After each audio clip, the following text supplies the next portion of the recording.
everyone, welcome back to Phoenix Wright Ace Attorney Trilogy, and we are continuing on with the Justice for All game. And last time we did the episode 4 Farewell My Turnabout. I think it was part 3 dash something investigation. And we figured out that Matt Ongard is actually pretty dang guilty and pretty dang evil.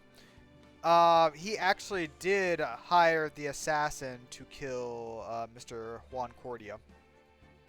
So, for once, we are actually defending, I wouldn't say he's a killer, but he's a bad guy. We're defending a bad guy. We didn't know that at first off. But we're going to continue on now with the trial, because we still, I don't know if we're going to find a way to, like, catch him in the act, or what? Huff, huff? Grr? How'd I get into this mess? What? That's far enough.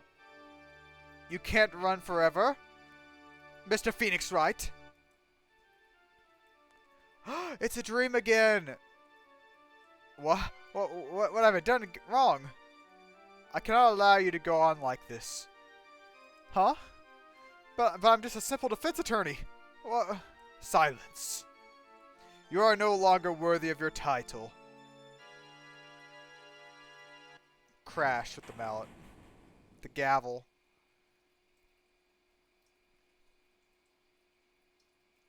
I've had this dream before, someplace, some time ago. As if this day was written into my destiny. Today, I'll stand in court as a lawyer. To prove a killer innocent. Is this what Edgeworth felt like? Okay.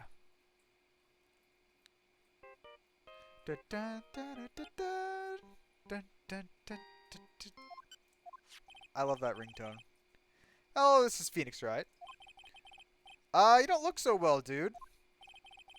You gotta prove I'm not guilty today, right? Oh, you. Beep. Oh!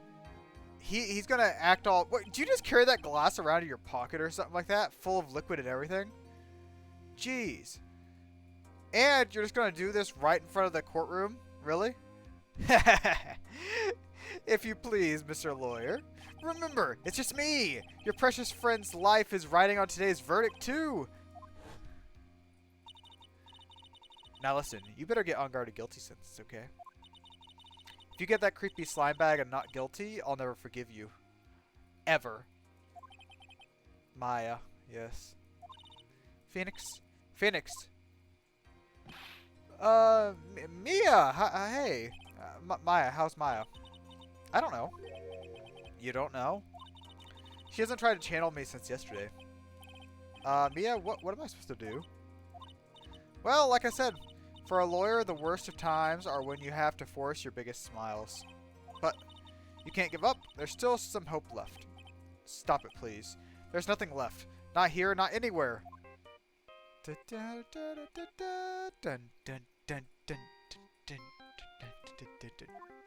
Okay. It's a cursed on guard again. Will you leave me alone? Look, don't call me anymore. I mean it. Gumshoe! You're really mean, pal. Gumshoe, I'm really sorry. I thought you were someone else. Where are you? They let me join the investigation team, and we're chasing after the killer, Shelly the Killer. Then you have some sort of lead? Sorry, but right now we got 0 leads on the guy. But we're not gonna give up. Gumshoe. Till the trial is over, until the verdict is handed down. We're gonna do everything we can to find the killer. If we can get Maya out, then you can get on guard the guilty verdict he deserves, pal. That's true. I could do that if they found Maya first. Got that? So you have to do whatever it takes to make the trial last longer. So this time, instead of trying to do it faster, I have to go slower. Okay. I have to make the trial last longer.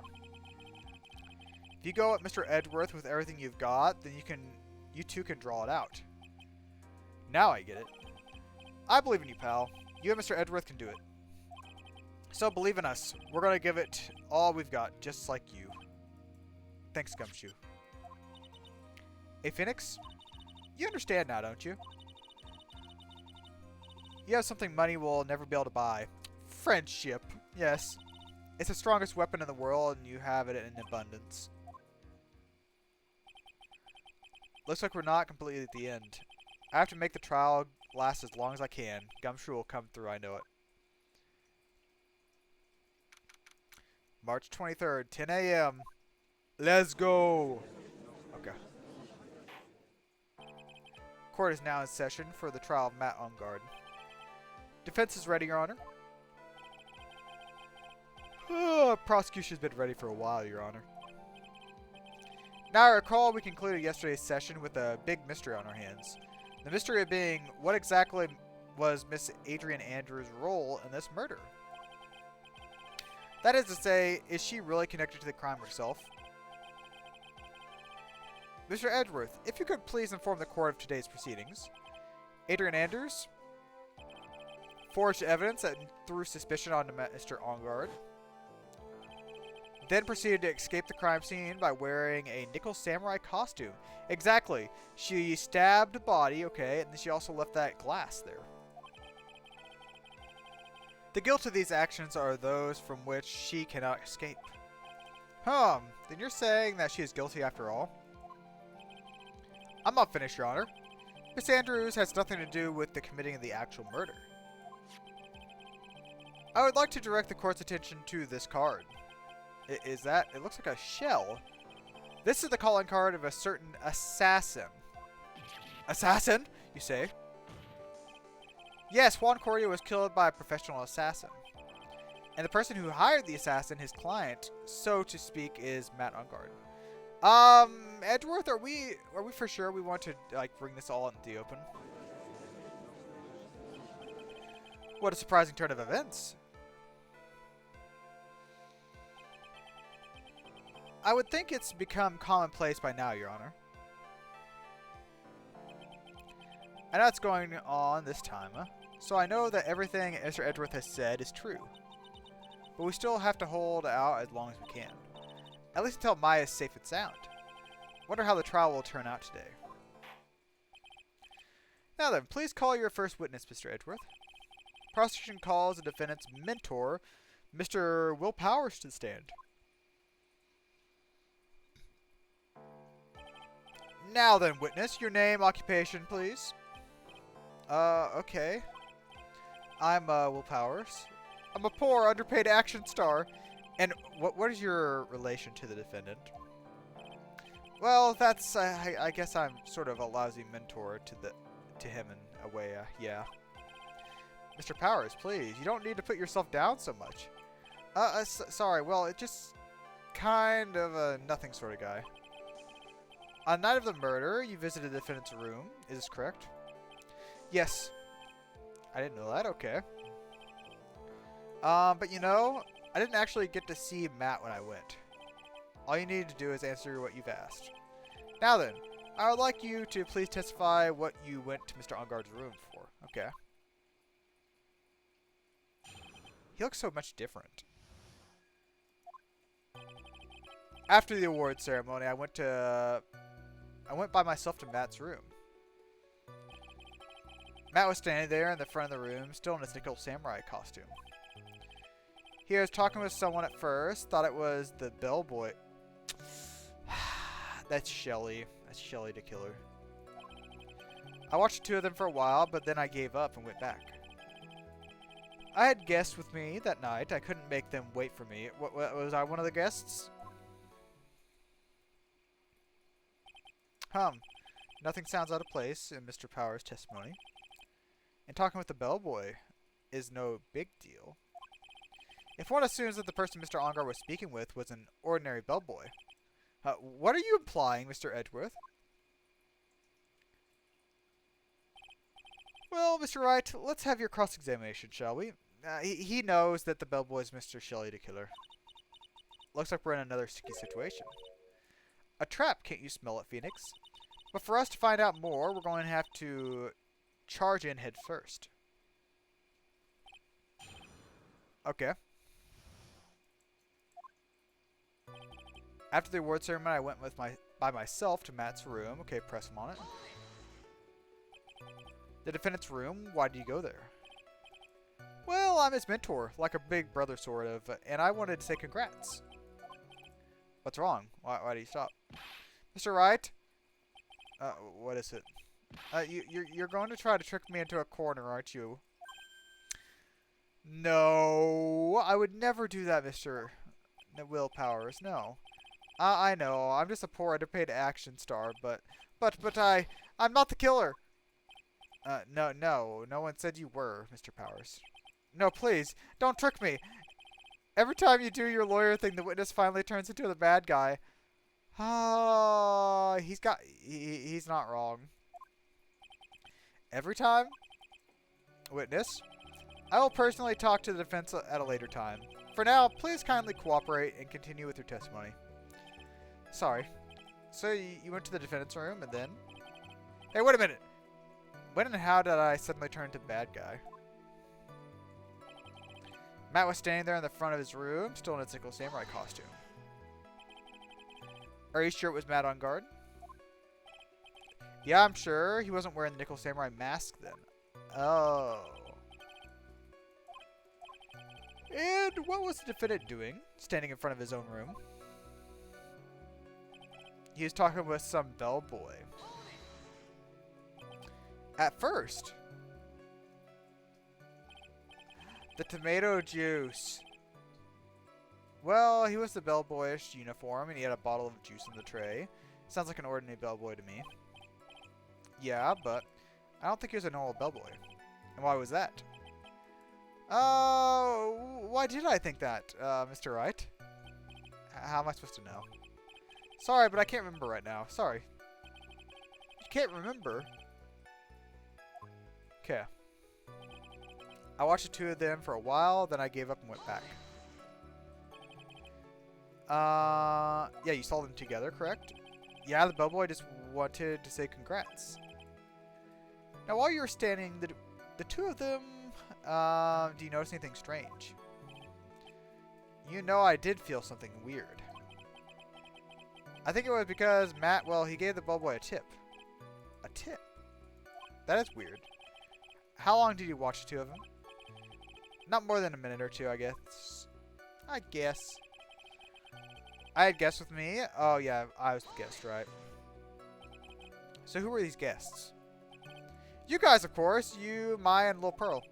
I thought it would be really rude since I invited you guys if I disappeared on you. So I went back to my seat pretty soon after seeing Matt in the hallway. This is like squeezing water from a stone. It'd probably be pointless to press further. Do you remember this incident? Did Powers leave his seat that night? I don't remember. Maya was making such a racket in her hyper state. I ended up focusing on her. I see.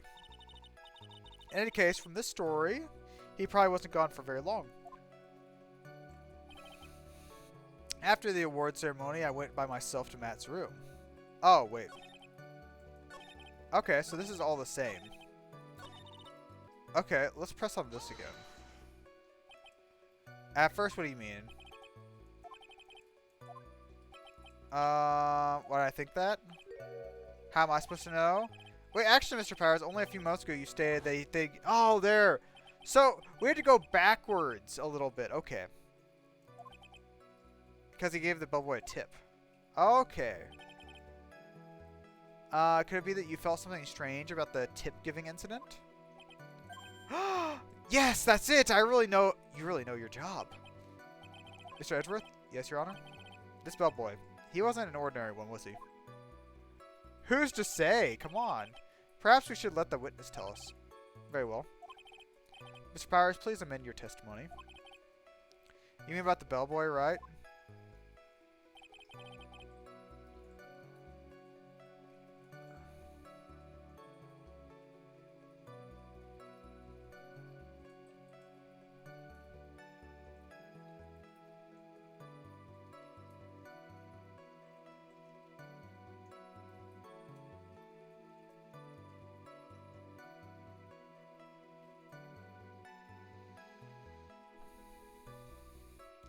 Okay, so he amended it and said Matt gave the bellboy a tip. Okay, press. So he gave the bellboy a tip. What's so strange about that?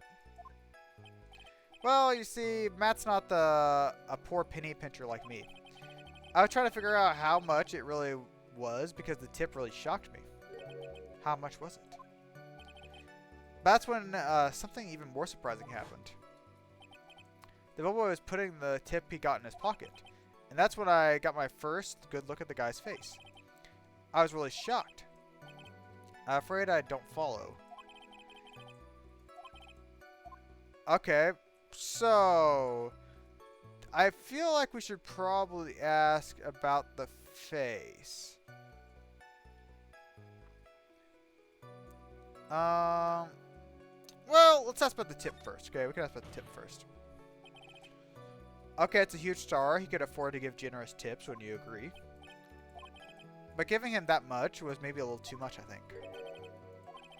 Would you please clarify? By how much would you say the defendant gave to the bellboy? Honestly, I don't know. I couldn't even begin to guess. Why is that? Because he gave the bellboy a really, really fat roll of cash. Roll of cash? That is quite a tip. Could you imagine this like really rich and famous person just like goes up to you, it's like, here, for your troubles. It just gives you a load of cash. That certainly was a very generous tip. A very fat roll of cash that I could hardly call it a tip, Your Honor. I would almost say that's a bribe. I don't know, though. Okay.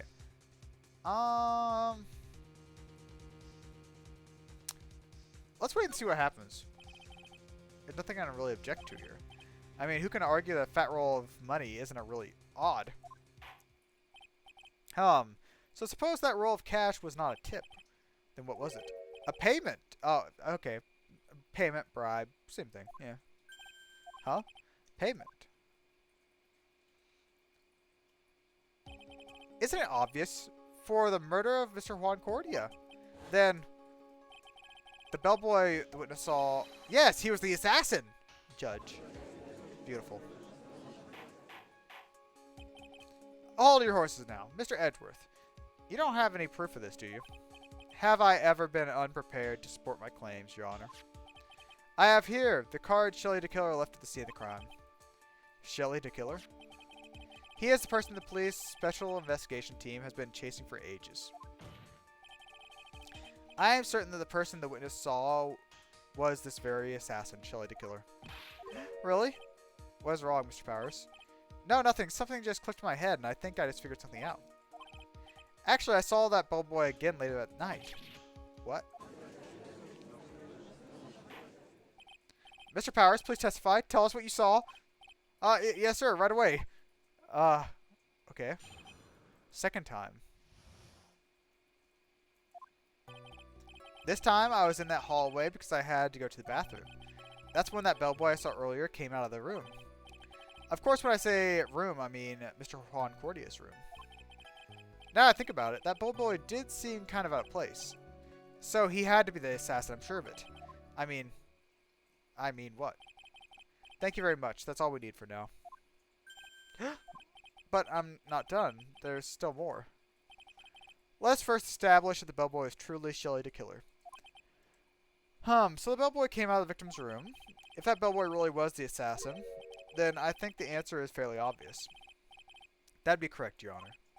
Well, Mr. Wright, I believe it is your turn to entertain and make us laugh. Okay, I'll try. Ha ha ha. This is no laughing matter. Okay, sorry, Mia. Sorry.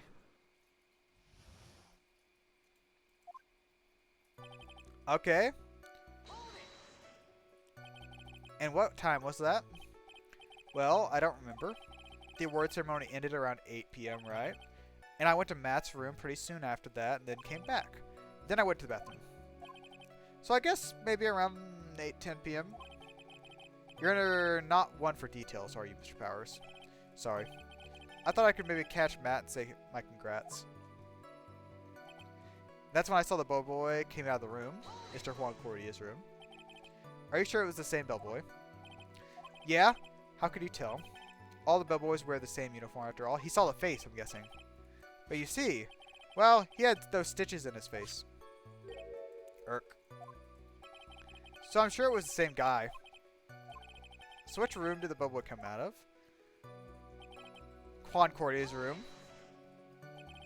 The victim's room. Yeah, the one with all the really pretty flowers and teddy bears. It was Juan's room, alright. Let's continue with the testimony, shall we? Now I think about it, that Bubbleboy did seem kind of out of place. So what exactly was out of place about him? Right. Why the grin? Okay. Well, the Bubbleboy was empty-handed. That Bubbleboy was one of those room service people, right? But he wasn't pushing a cart, and he wasn't holding a tray either. You'd call that a little strange, too, wouldn't you? I agree that it is a bit strange. But is it really that unusual for a bellboy to be empty-handed? What should I do? Should I let Mr. Power's testimony slide, or try to pull a fast one? Why don't we try to pull a fast one? There's nothing strange or unusual about an empty-handed bellboy. But it really, really is. There really isn't! Oh. If you two are done being school children, bellboys are for room service. There is no reason for them to be empty-handed ever. Your Honor, I ask the witness' previous statement be supplanted with its new one. Okay. I see, very well. This court recognizes and grants the prosecution's request. Will you amend your testimony, please? Yes, sir. I thought it was kind of strange, but boy, it came out empty-handed. So you're saying that it's suspicious for him to be empty-handed? Yeah, really suspicious. I mean, when I first saw the bellboy, he had juice, tomato juice. A bottle of juice and wine glass on it. What kind of juice? Pretty sure it was tomato juice. If we could come up with some sort of reason as to why he could come out empty-handed. Some sort of proof. We can dodge a bullet. Proof. So he had to be the assassin, I'm sure of it. Okay. I have an idea about that. Please don't be so quick to judge. But it's kind of Power's family thing. Think of every person as a thief. Wow, okay. Sorry you had to live like that, Mr. Powers. That's not the point, Phoenix. In any case, if that bellboy is the assassin, it would be very bad for us. Bet he really is the assassin, you know? Yes, but we can't give in yet. We have to prolong this trial as long as possible. We have to pull some cheap tricks on this one. Okay, when he comes out empty-handed... Okay, we can present the wine... I guess the wine glass. Right? Yeah, we'll present the wine glass. I thought we had the wine bottle also in our thing, but... Mr. Powers? Yes? You're easily influenced by other people's words, aren't you? As soon as you heard that the bellboy might have been the killer, you got caught up in believing it must be true. But, isn't he really suspicious? He's got all those stitches, and he was empty-handed. So a baseball has stitches. Are you saying all baseballs are suspicious because they have stitches? Well, they're also, I mean, what about being empty-handed, huh? I'd like to ask the court to please take a look over here. This is the crime scene. There's a wine glass sitting next to Mr. Cordia's body. The liquid inside this glass is tomato juice. Now, if you would look at what is on top of the table in the bottom right-hand corner, anyone can clearly see a tray with a bottle of tomato juice on it. The bellboy just brought this to Mr. Cordia's room. He left the tray in the room, which is why he was empty-handed when he left. But that would mean that the bellboy had seen and left a dead body in the room. But can you prove Mr. Cordia was already dead at that time? No, you cannot. Mr. Edgeworth? Yes? I blame you for leading me down this route. I'm terribly sorry. Why is he laughing? Huh? Witness, isn't there one more thing you would like to share with us? Is there? The bellboy was empty-handed, or should I say empty-handed? I recall you had something interesting to say about his hands. Yeah, I almost forgot. Huh? What? The bellboy, he was wearing gloves. So no fingerprints. Okay. Yeah, pitch black leather ones. All the other bellboys don't wear those gloves like that, right? Black leather gloves. Why didn't you mention them earlier? Sorry, it slipped my mind. Boy, does this make the bellboy look really suspicious. It's almost like he's the killer. Alright, gotta focus. Can't get lax here. So, what if he had gloves? A lot of bellboys wear gloves. Come on, Mr. Wright. That bellboy is wearing black leather gloves. Come on. So, a football is made of leather. Are you saying all footballs are suspicious because they are made of leather? What's with the sports, like, metaphors? Baseball with stitches? Leather footballs? But that man, he received a large roll of cash from the defendant. Then he was leaving the crime scene wearing black leather gloves. I don't think that even someone like myself can believe he was just another bellboy. It seems that we have finally come to an understanding. Now then, witness, please continue with the rest of your testimony. The rest? Oh, yes, please tell us more, Mr. Powers. Their second meeting. After leaving Juan Cordia's room, the bellboy went around and knocked on Mr. Matt Engarde's room. He gave something to the person inside the room. Then the old guy just left, without even going into the room. After that, I went to the bathroom, then back to my seat. So he gave something back to Matt. So the bellboy, after leaving the crime scene, next went to the defendant's room. Yeah, I kind of saw all that by accident. I think it's safe to say that we can no longer consider this bellboy to be normal. Now then, let's get started, shall we? Mr. Wright, your cross-examination, please. Yes, Your Honor. Okay. Okay, he went to Matt's room afterwards. Is that what you saw while you were busy spying, Mr. Powers? Excuse me. I may be a poor underpaid action star, but even I wouldn't stoop to spying. Well, I think the point is, where did you watch all this from, Mr. Powers? From the door of the bathroom with my left eye, and a sort of sneaky spy-like. So he was spying! Okay. Please, does it really matter? What did the bellboy do next? He gave something to the person inside the room. I said hold it. Huh? Okay. That's better. What kind of statement is that? Please elaborate and give us a few more details. Okay. I should probably ask him only one question at a time. Okay, ask about the person inside, ask about something, don't ask about anything. Probably ask about the person inside. So who took this something the boy handed off? Actually, I don't know. What do you mean? I'm sorry, but I only saw the person's arm. Then you're saying you didn't see the person's face. Yeah, well, it was Mr. Engarde's room, correct? So it could have only been Mr. Engarde himself, I'd say. What did the boy do after that? He gave the person inside the room the thing. Then the old guy just left without going into the room. Where did the bellboy go after he left Mr. Engarde's room? He opened the door to Viola Hall, went in there, and who knows after that. After that, I went back to the bathroom, and back to my seat. Did you see something strange, suspicious, or just out of the ordinary? I saw that one thing. That one thing. Please elaborate. There was a jittery alien with a ray gun. Old bag. Okay. Watching Juan's door like some sort of stalker. I think we can forget about the alien. Well, Mr. Power's testimony just now is a bit vague. It's a little troublesome, isn't it? But I'm sure if you press him enough, everything will become clearer.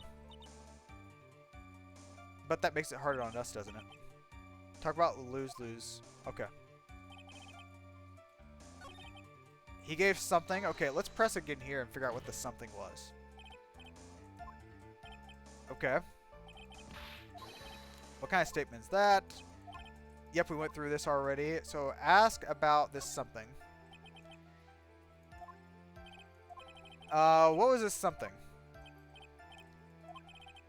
If I remembered what it was, I wouldn't be calling it something, would I? Implies that something was removed from the scene of the crime. Are you sure you really can't remember, Mr. Powers?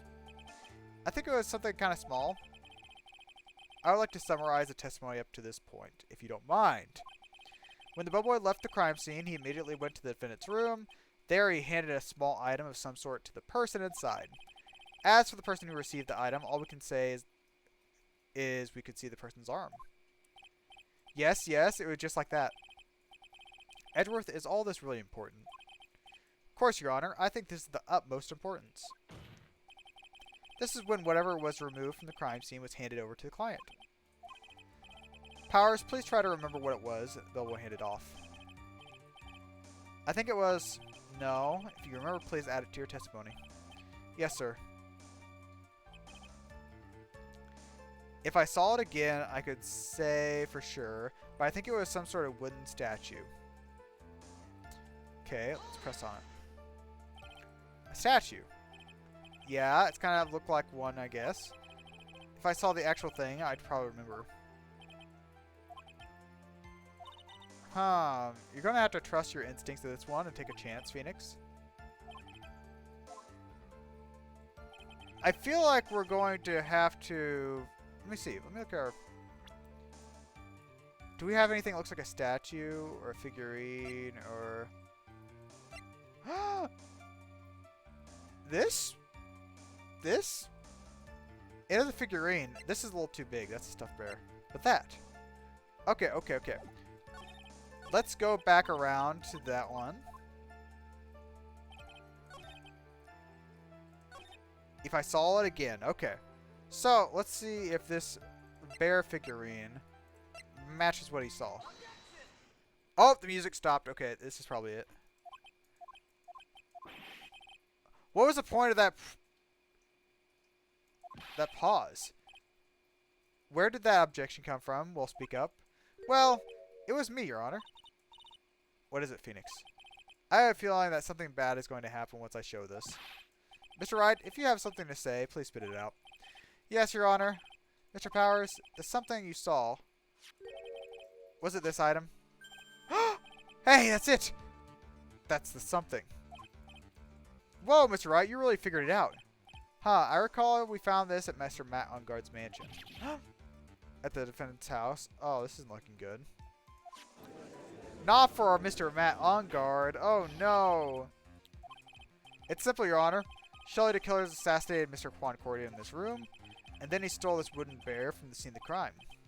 Then the bear being found in Mr. Onguard's mansion would mean... Goes without saying, Your Honor. Mr. Matt Onguard is the killer's client. You can't prove that. No. I said order. Mr. Wright, this is the most unfortunate turn of events for you. Yeah. Sorry, Mia. No, it's alright. Your judgment was sound. Actually, I figured the bear would come up. If not now, then it would have later on. Even if you hadn't shown it to the court, I'm sure your friend Edgeworth would have. I think it's clear there is no need for us to continue this trial. Okay, we have to make it go on for longer, okay? They haven't found Maya yet, okay? There has to be something we overlooked. Your Honor, a minute, please. Yes, Mr. Wright? There are still a few points left that we have not fully explored. Where are you trying to pull? Well, I can't have that. Alright, Mr. Wright, what question would you like to explore further? The person who received the bear, Power's testimony of the bear itself. Let's say the person who received the bear. There was one thing in Mr. Power's testimony that was very unclear. That is the identity of the person who received the bear. Gave something to the person inside the room. Only saw the person's arm. Okay. As long as we don't know who it was that took the bear. We can't be sure of it. Huh? What is Mr. Powers? Are you laughing? If you're going to scream like that, then at least give us a good reason why. Oh, yeah, sorry. Actually, so I remember. I remember who took the bear. What? Really? I mean, I only saw his arm. But the arm. It was the Nickel Samurai's arm, I swear. That definitely doesn't look like a Nickel Samurai. But we do know that well, I guess the other Nickel Samurai costume was inside Mr. Concordia's room. You gotta be kidding. Are you sure of that, Mr. Powers? Yeah, I'm sure it was Nickel Samurai. Order, order. Looks like we have dug your own grave yet again. How many times that today? So the person who took this was a Nickel Samurai. And as we all know, Matt on guard is a Nickel Samurai. Thanks to the defense, we made this all clear. What am I supposed to do, Mia? Help me! Please, help, help. We don't have time to act lost. You got to find another angle to attack from. Oh, hold it! Your Honor. Again, Mr. Wright, we've already removed any and all questionable areas of this testimony. It's about time you were removed from this court, Mr. Wright. But, Edgeworth, I thought we were working together. Please. There are still questions left unanswered. Yes. Where are you trying to pull? Oh, well, can't have that. Alright. What about the bear itself? Yes, the bear itself. I guess we'll finally go through all these. I think it's fairly obvious the bear itself is very questionable. Okay, the bear is found in Mr. Onguard's mansion. However, Mr. Onguard was arrested at the hotel that night. That's true! How would it end up there? Since the murder occurred, he has not had a chance to go home. I think Your Honor has already figured out what I'm trying to say. It's not possible that Mr. Onguard who took this bear to his mansion. So someone else had to do it. Well, that's very true. We didn't consider that point, Mr. Wright. There was no way, time-wise, for the defendant to have taken this bear home. Oh, Edgeworth. You haven't gotten the best of me yet, Mr. Wright. Huh? I remember it clear as day. I remember that you muttered to yourself at Mr. Onguard's mansion. We have this area completely surrounded. There's no way for him to escape. I can't believe it. That butler, all this time, he was the killer.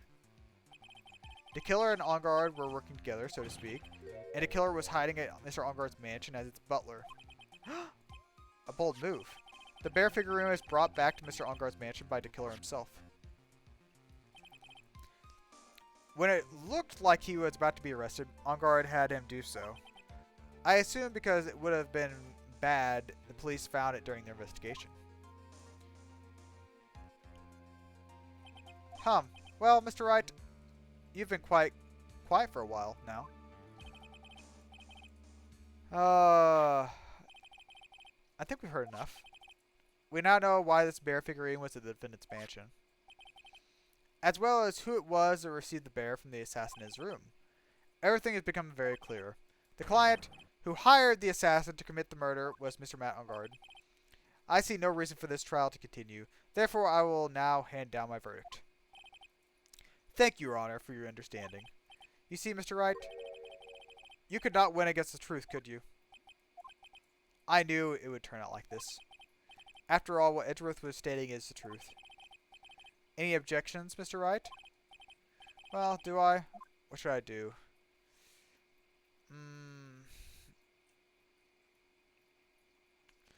I can't end it. We have to raise an objection. Objection! Okay. There's only one way out for me. The only thing I've left is one dirty trick. Your Honor, right now we have 2 reasons to believe my client is the assassin. Reason number 1, he accepted the bear figurine from the assassin. Reason 2, that very same figurine was found at Mr. Enguarde's mansion. However, it's possible this is all the work of a certain other person. I'm saying it's possible a different person is the killer's real client. Wait! I think I know who that is. The real client. Yes, tisk tisk. Is this all you have? Okay, let's hear a theory. Who is the real client? Adrian Andrews. No, the butler is the real client. No, I'm kidding. Adrian Andrews. Oh, music stopped, okay. Adrian Andrews. Yes, we already know that she tried to frame Matt Enguarde for the crime by wearing a spare Nickel Samurai costume. Then, the Nickel Samurai arm that I saw could very well have been Mrs. Andrews. Yep, okay. If you would please recall yesterday's testimony. The defendant was taking a nap during the break period. That's right. Then, finding its figure at Mr. Enguarde's mansion. It's well-laid trap set by Miss Andrews. Mr. Edgeworth, what is your opinion on this? I can't even begin to count the flaws in the defense's logic. Besides which, there is no evidence to support it.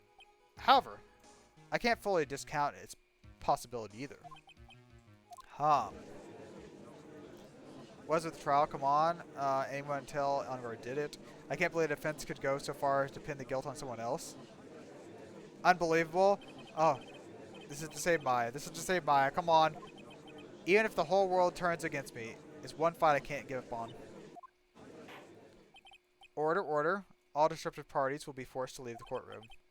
Your Honor, for the benefit of the defense, I'm willing to play along with this what-if game. Okay. The prosecution is prepared to challenge the defense's theory. Mr. Wright, even you must have thought it strange and wondered. Why would the criminal want this little wooden bear? He's right. The killer did especially bring it to Enguarde right away. Why did you ask? Is there something special about it? Absolutely. I'm sure that once your court knows its significance, the true killer's identity will become crystal clear. Your Honor, the prosecution calls upon a witness who will clear all the doubts against Miss Andrews. Who would that be? Quite simple, Your Honor. It's Adrian Andrews herself. Oh, okay. I see. Well then, the court will take a 10-minute recess. And the prosecution will prepare its witness in that time. Yes, Your Honor. Oh, I was waiting for it to be continued. Okay, 11:54. Ha ha ha.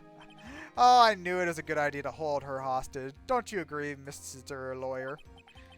But I never thought in your desperation you'd try to pin the guilt onto Adrian. Mr. Nick, Pearls, where's Mia? I don't know. A really strong power suddenly called her away. Mr.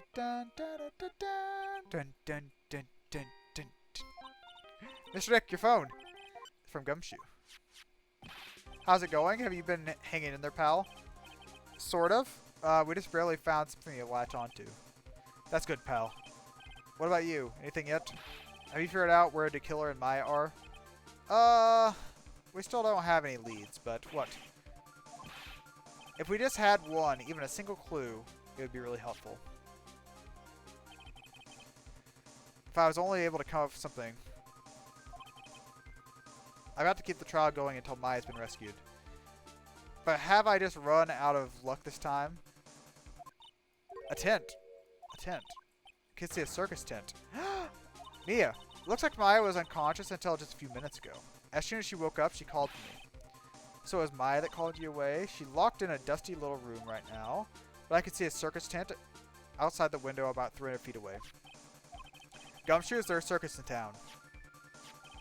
There is only one, the very big circus. Maya's somewhere within a 300-foot radius of the main tent. What? Okay, hold on a second, pal. Hey, draw a circle on a map. Okay. And I can see a mailbox under the window just outside. Gumshoe, there's also a mailbox. Okay, what else? I'm sorry, but It was a very small window. I couldn't see anything else. Felt like an old office building, maybe the 3rd floor or so. I heard her, an old office building. Good stuff, pal. Just hang in there a little longer. Wish us luck. I'll call you later, so don't let your battery die, okay? Maya's not hurt, right?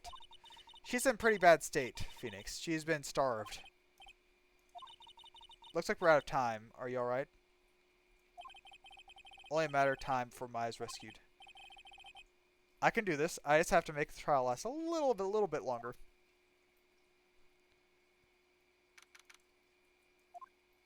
Okay. Court will now reconvene. The killer, the man who murdered the victim, handed this to his client. From this, one obvious question arises. Why this particular item? I believe the answer to that question will provide us with the name of the real culprit. Now then, prosecution calls the defendant's manager, Adrian Andrews, to the stand. Currently, the witness is accused of tampering and obstructing justice. However, you have been called to witness stand today to ascertain who exactly is guilty of murder. I understand. Very good. Now, have you ever seen this bear before? Of course I have. You've seen it before. That's right. Only natural that the witness has. Miss Andrews, could you please enlighten the court to this bear's secrets? Alright. Why does she know? Don't tell me it's like a thumb drive or something like a flash drive. Actually, this is an elaborate puzzle. If you know the correct order, it can be taken apart one piece at a time. At its center is a small cavity with just a room to store a small item.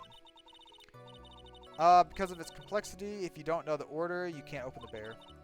You really can't tell that it's a small jewelry box just by looking at it. So this figurine, it's a container of sorts? Yes, looks to be deceiving, wouldn't you agree? Yes, this is superb craftsmanship. Oh yes, I nearly forgot. You may begin your cross-examination, Mr. Wright.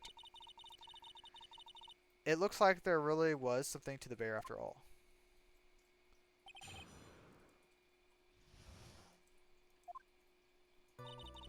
Okay, elaborate puzzle. That's right. But it looks like an ordinary figurine. What kind of puzzle is this exactly? If you know the correct order, okay. Do you know the order for it? And how would one go about doing that? Well, you first turn its tail to the right, then push it in.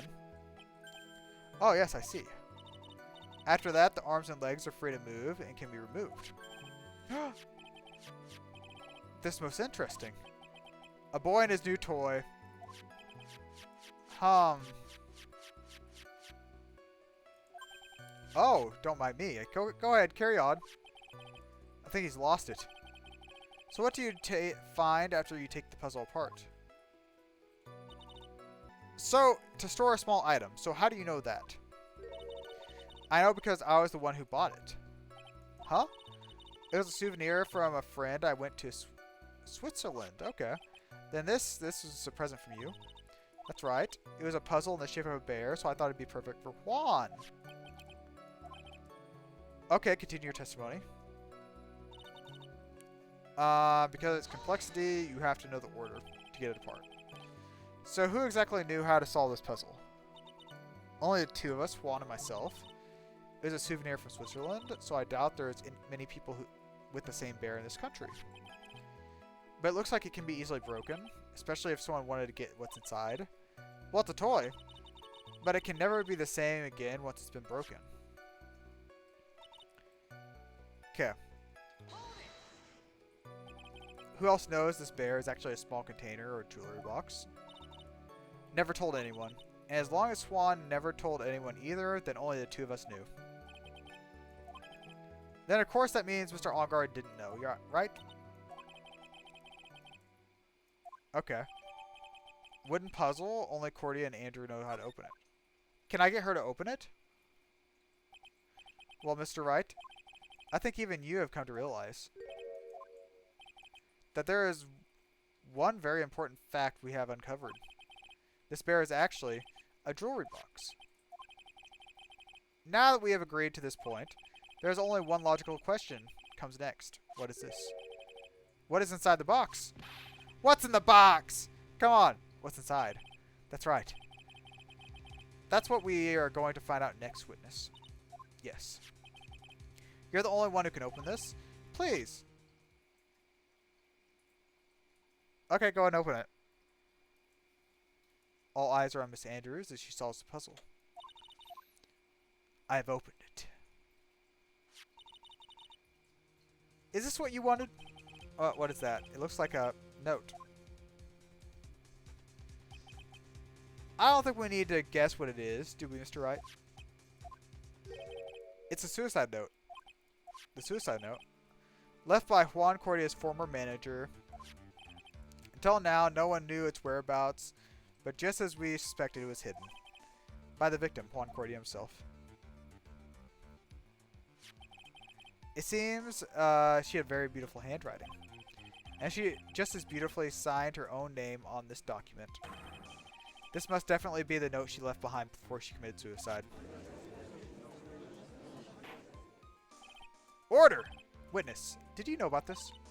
Yes, I did. I heard all about it from Juan. When I discovered his body, I looked for the bear. I wanted to destroy the note before it became public. But I couldn't find it anywhere.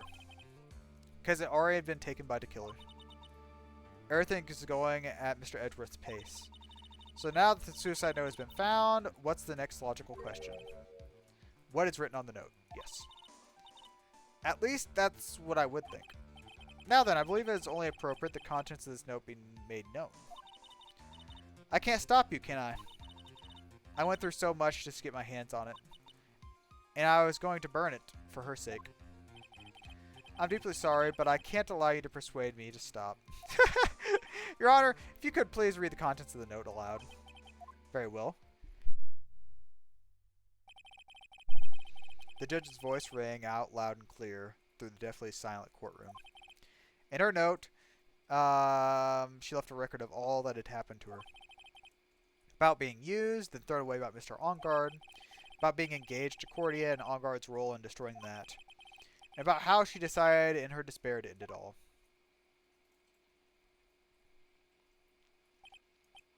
And that's all she had to say. There's one thing I would like to say here. The prosecution has no interest in slandering Mr. Engard. Then what? Our intention, Your Honor, is to establish a motive for murder. Isn't that correct, witness? Yes. On the night of the murder, Juan was making the contents of the note public.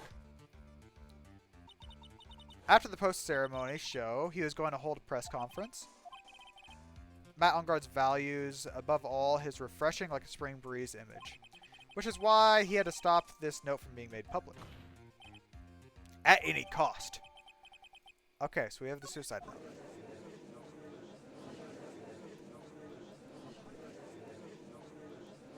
Oh, how terrible. What a selfish person. I guess there's a slimeball lawyers out there who will defend these creeps too. Oh, gosh. There's no room for doubt here. Mr. DeColor's client's goal was to obtain the suicide note. And then the only person who needed this note that badly is the defendant. Let's not forget that the bear with the note inside was found at the defendant's house. It seems that we have come to the truth at last. The defendant's motives were entirely selfish. He deserves no sympathy from anyone. How am I supposed to escape this one? Why the hesitation, Phoenix? Gumshoe hasn't called yet, so you know that you must do. I have to carry on and buy some more time. There are two deadly pieces of evidence, the figurine and the suicide note. Maybe somehow I can find a way out of the situation through one of these. Okay, the gavel's already in the judge's hand, Phoenix. Hurry. Okay. Suicide note or figurine?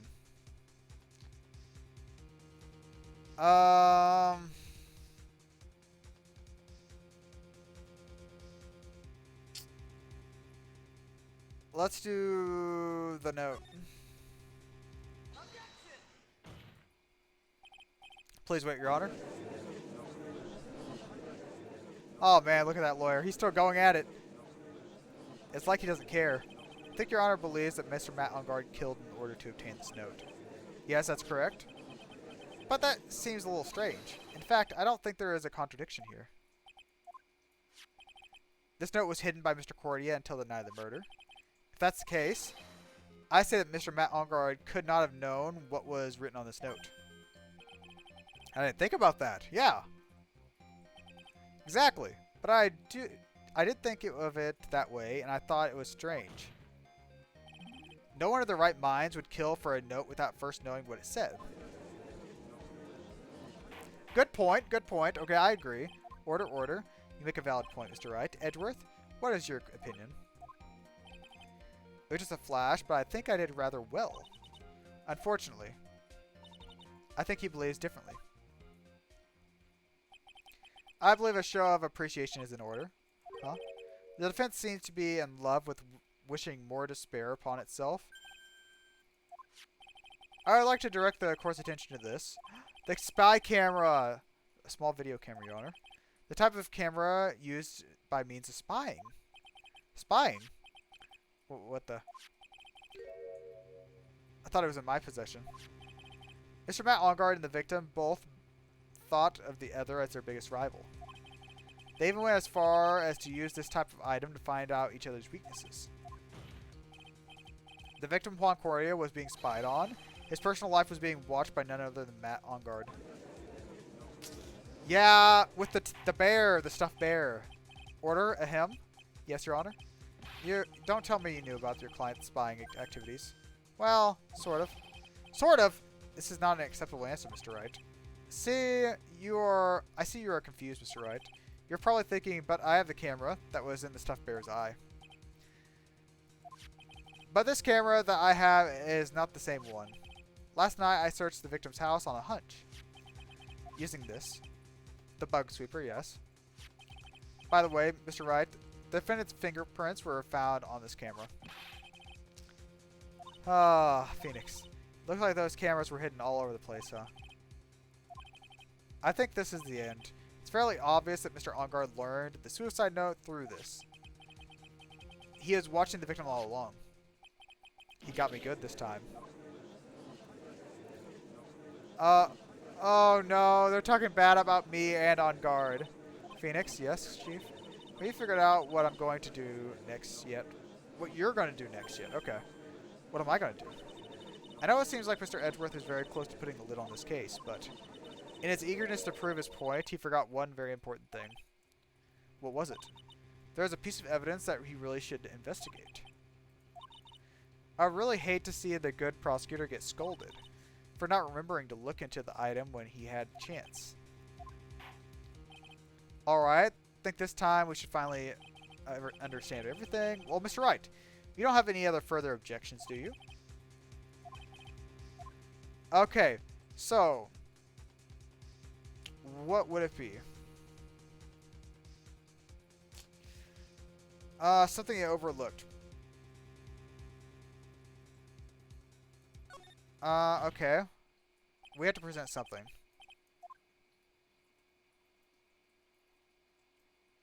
Huh. Weakest objection? Oh. Your Honor! The defense has no intention of letting this go so easily. You're beginning to sound desperate. That's just your imagination, Your Honor. Mr. Edgeworth, this is not like you at all. Huh? In your eagerness to prove your point, you've forgotten one very important thing. Hey, isn't that what I just said? Yeah, I'm just stealing your words. Okay, it's fine. So you're telling me that I forgot something. You're so close, Edgeworth. But there's something you really should examine about this piece of evidence. It's gotta be the suicide note, right? Where is it at? Right there. This is the suicide note? Yeah. Who knows? I mean, sure, the suicide note was found inside the bear, but this bear was in my possession until only a few moments ago. Which means the handwriting of this suicide note has yet to be analyzed. Exactly. So, as to whether this pivotal piece of evidence was really written by her or not, that is yet to be remotely confirmed. Mr. Wright, You can't be serious. Mr. Wright, are you saying the suicide note is fake? Miss Andrews, you were the one who tried to pin this murder on Mr. Ongard. Who's to say you didn't create a fake suicide note and put it in the spare? How dare you? I know she didn't, but, I mean, it's possible. Your Honor, the defense is indiscriminately accusing the witness again. There's no evidence linking the witness to a suicide note whatsoever. But if this is a fake, then the witness is the only person who could have made it. What? Recall the witness's testimony concerning the figurine. The only other person that could open this is the witness herself and Mr. Juan Cordia. Miss Andrews, you wrote this note, didn't you? You wrote it so you could use it to frame Mr. Ongard. I did no such thing. Right, if you're going to pronounce this suicide note a fake, then show this court some evidence to support your theory.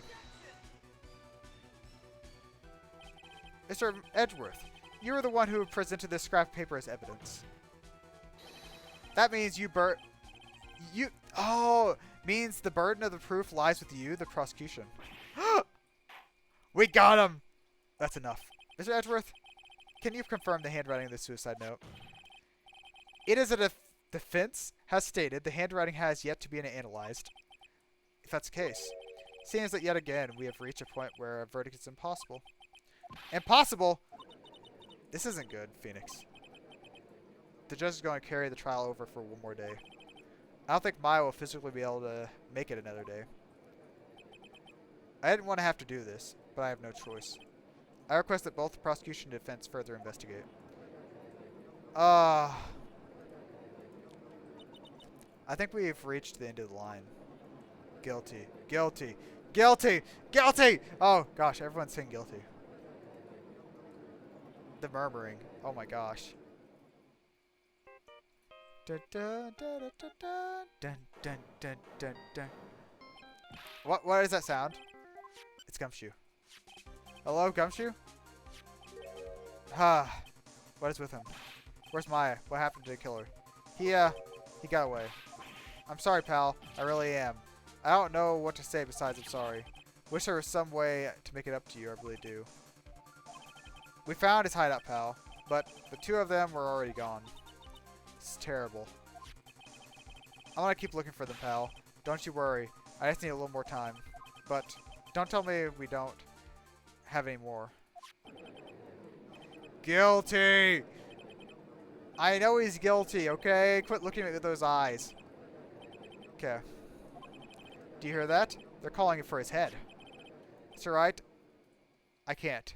For us to come this far and... Oh! What? Let me talk to Mr. Edgeworth. I can't do that. Mr. Wright, would you please get a hold of yourself? Yes, Your Honor.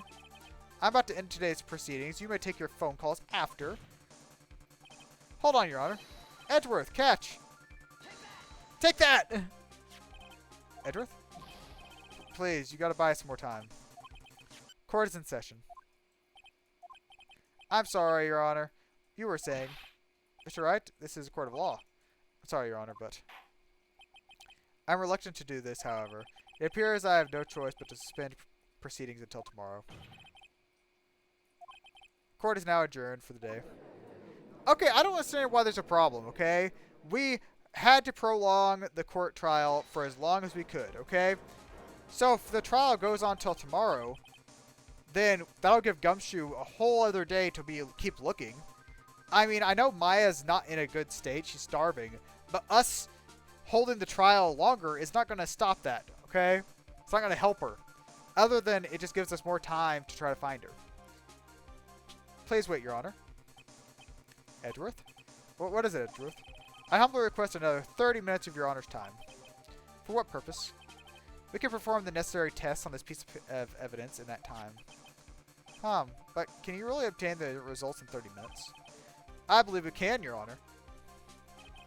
But wouldn't it be better if we adjourn for today and then reconvene tomorrow? 30 minutes. Please, Your Honor. That's all I'm asking. Please, Your Honor. Very well. At the prosecution's request, the court will take a 30-minute recess. But be advised, I will not allow another recess today. The court will now take its final recess of the day. Still not to be continued? Really? Okay, 2:04 p.m. Right, well, what's going with the Maya situation? The killer, it looks like he got away. 30 minutes, we can't find her in that time. Oh, wait, the phone again. Beep. Report. Is this Edgeworth? We don't have time to spit it out. Right, looks like we just missed him, sir. But the killer left a few things behind in the accident in his rush to get away. A few things. We can use any of them as evidence. Oh, I thought you'd ask, pal. I got the things he left with me right now, and I'm on my way over. That's odd. Any items like that are usually sent to the lab first. We don't have time to wait for these guys, pal. When those guys weren't looking, I swiped the stuff and ran. What? Well, I'm not a detective anymore, so I had to. I'm really sorry, sir, but I've got to put the law out for now. Sounds bad. I hope he doesn't get too much trouble. With my hunker-junk car, I'd say I'd be there in about 20 minutes. Okay, 10 minutes time in between. Don't worry, I'll be there. Wait for me. Alright, just get here in one piece. I'm on a mission. No one can stop me now, sir. No one.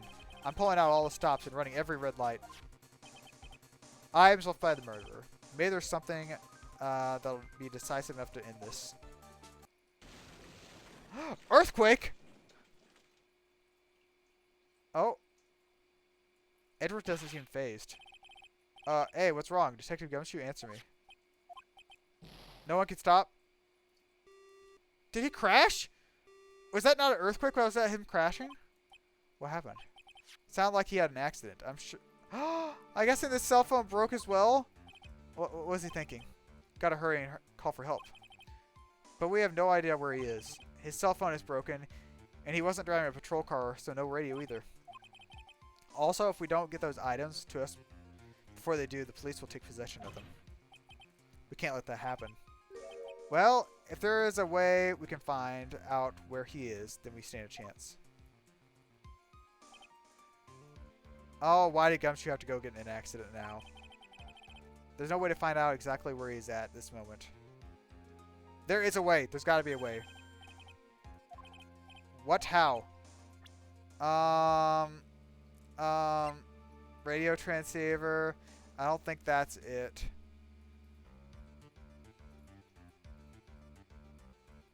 Wait.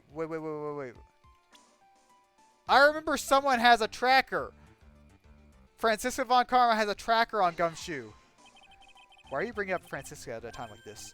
Oh, I see. I'll try to get in contact with her. The chances are slim, but she's all we have. Will she even want to help us? Edgeworth, what is it? I don't have any right to judge anyone ever again. I know my client is guilty, but what I'm doing now, I'm pinning the guilt onto someone totally innocent and using the evidence to do so. It might be my turn to say Defense Attorney Phoenix Wright chooses death. Right? It doesn't suit someone like you to cry useless tears. Whether you did your job well or not, that can only be seen after the verdict has been decided. Is Prosecutor Edgeworth here? Yes, bailiff. There's a phone call for you. They say this is extremely urgent. They're probably finished with the handwriting analysis. I had to go take this call. In the meantime, think hard about what it is you must do. There's the bit to be continued. Okay, cool. So, we have tried our best to hold the court case off for as long as we can. Gumshoe has gotten in an accident trying to bring us some more evidence. I don't know how this is going to go. Like I said, I still don't understand why us putting the court trial off another day would actually be a problem. Because, I mean, it's not like it's going to get Maya food quicker or anything. Like, we put it off one day. That gives it gives Gumshoe and the rest of them an extra day to look for her. Yeah, I don't understand why it's a bad thing. But, anyways, thank you all for watching. I hope you enjoyed. We'll continue on with Episode 4, Farewell My Turnabout, Part 4-2 Trial next time. So, bye-bye.